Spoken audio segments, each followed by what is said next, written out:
నమస్తే, నేను మీ తేజ. ఆంధ్రప్రదేశ్ రాజానగరంలో ఒక విషాద ఘటన జరిగింది. ఒక వ్యక్తి తన తల్లి చనిపోయింది అనే విషయాన్ని జీర్ణించుకోలేక రోజు అదే విషయాన్ని తలుచుకుని తన తల్లిని తలుచుకుని ఏడ్చేవాడు.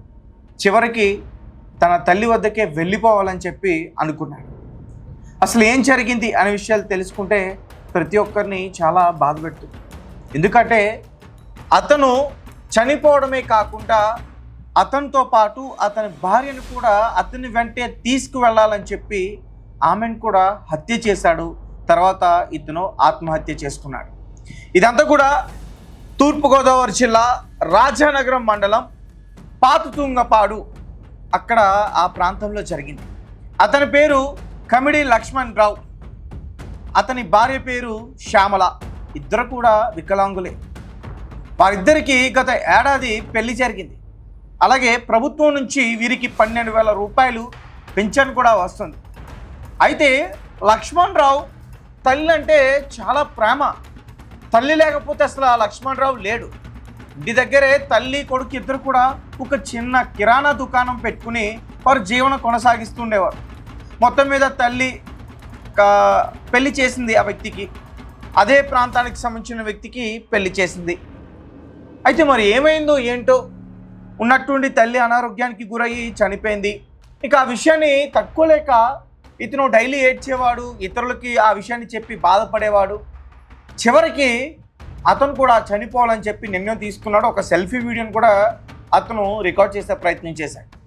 సో పోలీసులు స్థానికులు కథన ప్రకారం పాతుతుంగపాడుకు చెందిన కమిడి లక్ష్మణ్ రావు పోలియో కారణంగా 2 కాళ్ళు చచ్చిపడిపోయాయి. ఆయన స్థానికంగా ఔషధాలు, ఫ్యాన్సీ వస్తువులకు సంబంధించిన చిన్న దుకాణాన్ని నిర్వహిస్తున్నారు. అదే గ్రామానికి చెందిన శ్యామల, ఆయన ఏడాది క్రితం వివాహం చేసుకున్నారు. శ్యామల మానసిక దివ్యాంగురాలిగా పోలీసులు తెలిపారు. దంపతులిద్దరికీ కలిపి ప్రభుత్వం నుంచి సుమారు 12,000 రూపాయలు పింఛను కూడా వస్తుందంటూ కూడా సమాచారం. అయితే కొన్ని నెలల క్రితం లక్ష్మణ్ రావు తల్లి మృతి చెందింది. అప్పటి నుంచి ఆయన మానసికంగా తీవ్రంగా కుంగిపోయినట్లు స్థానికులు చెబుతున్నారు. ఈ క్రమంలో శనివారం అంటే ఆగస్టు 8వ తేదీ అర్ధరాత్రి దాటిన తర్వాత భార్య శ్యామలను అతను హత్య చేశాడు. తర్వాత అతను కూడా ఉరివేసుకుని మృతి చెందినట్లు పోలీసులు ప్రాథమికంగా నిర్ధారించారు. ఆదివారం ఉదయం 9 గంటల దాటిన తర్వాత ఇంట్లో ఎలాంటి అలికిడి లేకపోవడంతో ఆ చుట్టుపక్కల వారికి అనుమానం వచ్చింది. వారి ఇంటి తలుపులు తోసి లోపలికి వెళ్ళగా దంపతులు ఇద్దరు విగత జీవితులుగా కనిపించారు. వెంటనే అక్కడున్న స్థానికులు పోలీసులకి సమాచారం అందించారు. రాజమహేంద్రవరం ఉత్తర మండల డిఎస్పీ సిహెచ్ ప్రసన్న అలాగే వీరయ్య గౌడ్ ఘటనా స్థలానికి చేరుకుని విచారణ చేపట్టారు. ఈ సందర్భంగా లక్ష్మణ్ రావు సెల్ ఫోన్ను పరిశీలించగా అందులో ఒక సెల్ఫీ వీడియో గుర్తించినట్లు పోలీసులు తెలిపారు. ఆ వీడియోలో తన తల్లి పదే పదే గుర్తుకొస్తుందని, తాను కూడా ఆమె వద్దకు వెళ్ళిపోవాలని నిర్ణయించుకున్నట్లు లక్ష్మణ్ రావు తెలియచేశాడు. తాను లేకపోతే తన భార్యను చూసుకునేవారు ఎవరు ఉండరనే ఉద్దేశంతో ఆమెను హత్య చేసి తను కూడా ఆత్మహత్య చేసుకున్నట్లు చెప్పినట్లు పోలీసులు తెలియజేశారు. అలాగే 6 నెలల క్రితం భూమి విక్రయం ద్వారా వచ్చిన డబ్బుల్లో 25 లక్షల రూపాయలను తన అన్న తీసుకోవాలని కూడా వీడియోలో పేర్కొన్నట్లు సిఐ వీరయ్య గౌడ్ తెలిపారు. అయితే ఆర్థిక ఇబ్బందుల కారణంగా ఈ ఘటనకు పాల్పడినట్టు వీడియోలో చెప్పలేదని పోలీసులు అయితే తెలియజేశారు.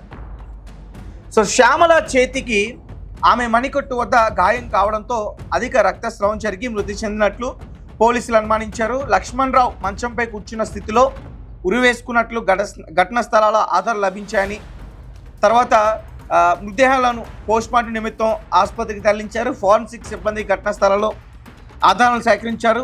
మృతుడి సోదరుడు రాంబాబు ఇచ్చిన ఫిర్యాదు మేరకు కేసు నమోదు చేసి దర్యాప్తు చేస్తున్నట్లు పోలీసులు తెలియజేశారు. ఇక సెల్ఫీ వీడియో, ఘటనా స్థలంలో లభించిన ఆధారాలు, పోస్ట్మార్టం నివేదిక ఆధారంగా పూర్తి వివరాలను నిర్ధారించినట్లు పోలీసులు వెల్లడించారు. ఇక దంపతులిద్దరి మృతితో పాతుతుంగపాడులో తీవ్ర విషాదం నెలకొంది. ఏడాది క్రితం వివాహం చేసుకున్న ఈ దంపతులు ఇలా మృతి చెందడం స్థానికుల్ని కలచివేస్తుంది. సో ఒక వీడియో కూడా పెట్టాడు. ఆ వీడియోలో నిజంగా చాలా బాధ అనిపించింది. దయచేసి మనందరూ కూడా క్షమించండి.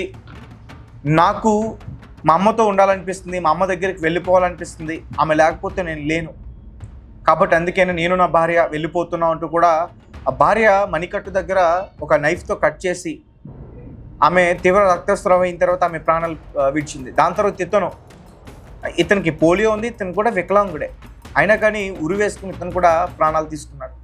అలాగే సెల్ఫీ వీడియోలో తన భూమి అమ్మడం ద్వారా వచ్చిన డబ్బులు ఏవైతే ఉన్నాయో అవన్నీ కూడా తన అన్నకి ఇవ్వాలి, అతనికే ఇవ్వాలంటూ కూడా ఇవన్నీ చెప్పి అతను ఆత్మహత్య చేసుకుని. సో ఒక్కసారికి ఈ ఘటన ప్రాంతం అంతా కూడా కొంచెం బాధ పెడుతుంది. ఎంతో మంచి వ్యక్తి అంట. సో ఇలా ఒక్కసారిగా వాళ్ళ ఫ్యామిలీలో ఇలా జరగడం నిజంగా చాలా బాధాకరం.